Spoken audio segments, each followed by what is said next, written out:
Ang ward sa ikapitong palapag, tahimik ang ospital tuwing 2:00 ng madaling araw. Hindi yung ordinaryong tahimik, kundi yung uri ng katahimikan na parang may nakikinig. Parang bawat tunog ng sapatos, bawat hinga, may kaakibat na matang hindi mo makita. Unang duty ko bilang nurse sa San Jeronimo Memorial Hospital at ako ang na-assign sa ikapitong palapag. Walang pasyente dyan, sabi ng head nurse habang inaabot ang logbook. Pero kailangan pa ring i-check. Protocol. Hindi niya ako tiningnan sa mata. Akala ko normal lang iyon. Pagod, puyat. Hanggang sa sinabi niya ang susunod. At kahit may marinig ka, huwag ka lang lilingon agad. Pagbukas ko ng elevator, sinalubong ako ng malamig na hangin. Hindi amoy gamot o alkohol. Amoy lumang papel at alikabok, parang abandonadong gusali. Ang ilaw sa hallway ay kalahating bukas, ang iba kumikislap. Ward 701 hanggang 720. Lahat ng kwarto walang laman, walang kama, walang pasyente, pero may mga kurtinang nakasara. Sa dulo ng hallway, may karatulang Ward 7, temporarily closed. Pero bakit may duty roon? Habang naglalakad ako, may narinig akong mahinang tunog. Beep, beep, beep, parang heart monitor. Galing sa room 707. Dahan-dahan kong binuksan ang pinto. Walang ilaw sa loob, walang kama, walang makina, pero malinaw ang tunog. Paglingon ko, wala. Nawala rin ang tunog. Bandang 3:00, may napansin ako sa logbook. May mga pangalan, mga pasyenteng nakakonfine raw sa Ward 7, pero ang petsa mahigit 10 taon na ang nakalipas. Lahat sila may iisang remark. Patient transferred. Walang nakasaad kung saan. Lahat ng oras ng transfer, 3:15 ng umaga. May pumatak sa logbook, luha. Pag-angat ko ng ulo, may babaeng nakatayo sa tapat ko, naka-hospital gown, basa ang buhok, maputla. Nurse, pwede na po ba akong umuwi? Sabi niya. Tapos na po ang oras ko rito. Pagkurap ko, wala na siya. Pero sa logbook may bagong pangalan sa mismong pahina na hawak ko. Sinubukan kong bumaba, pinindot ko ang elevator, pero ayaw gumalaw. Biglang nagsalita ang intercom. Night rounds in progress. Please stay on your assigned floor. Hindi boses ng tao, parang replay. Sa hallway may mga yabag at bulong. Hindi pa oras. Maghintay ka.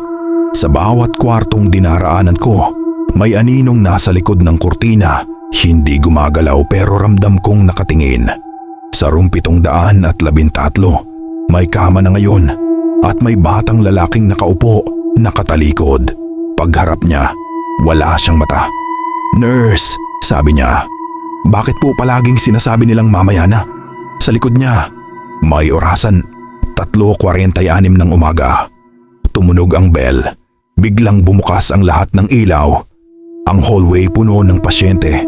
Nasa wheelchair, nakatayo, nakahiga sa sahig. Lahat naka-hospital gown, lahat nakatingin sa akin. Sabay-sabay silang nagsalita. Oras na. Isa-isa silang tinawag ng intercom.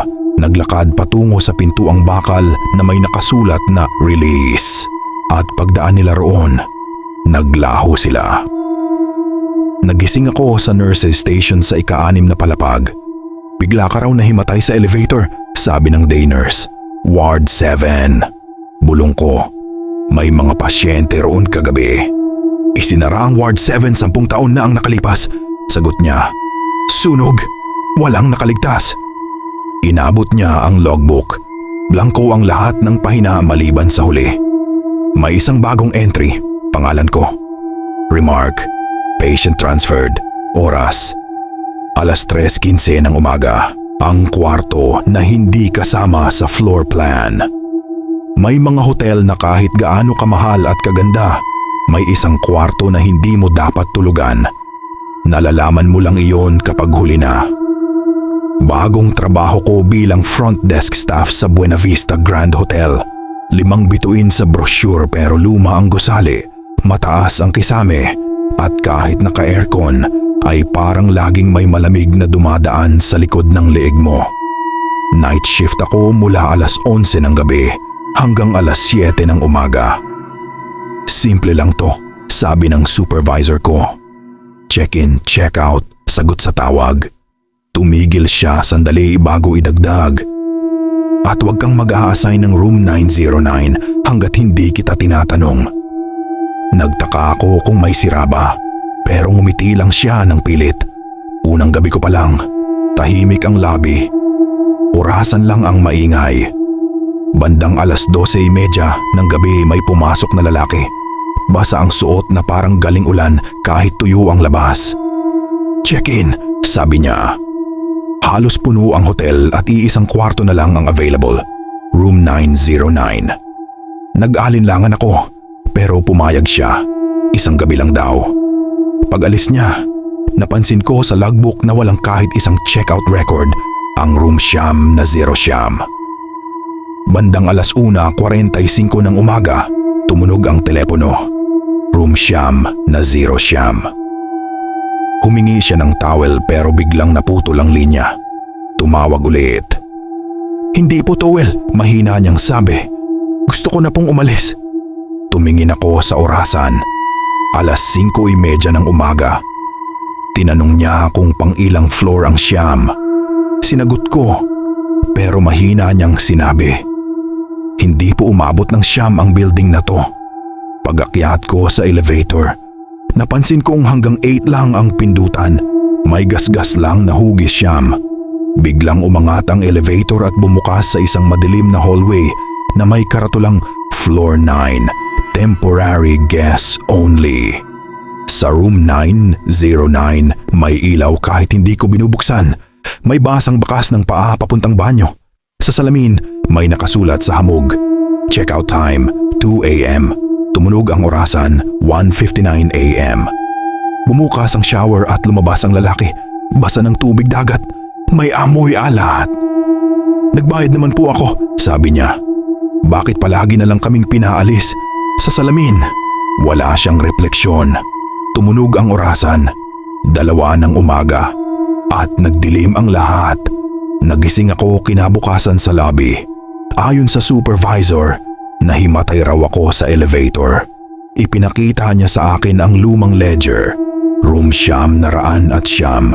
Puro pangalan ng mga guest na nag-check-in tuwing may bagyo at hindi raw nag-check out. Huling entry, kagabi. Simula raw ng malaking baha 20 taon na ang nakalipas, bukas pa rin ang kwarto para sa mga ayaw pang umalis. Pagtingin ko sa lobby mirror, may lalaking nakatayo sa likod ko. Nakangiti at basa.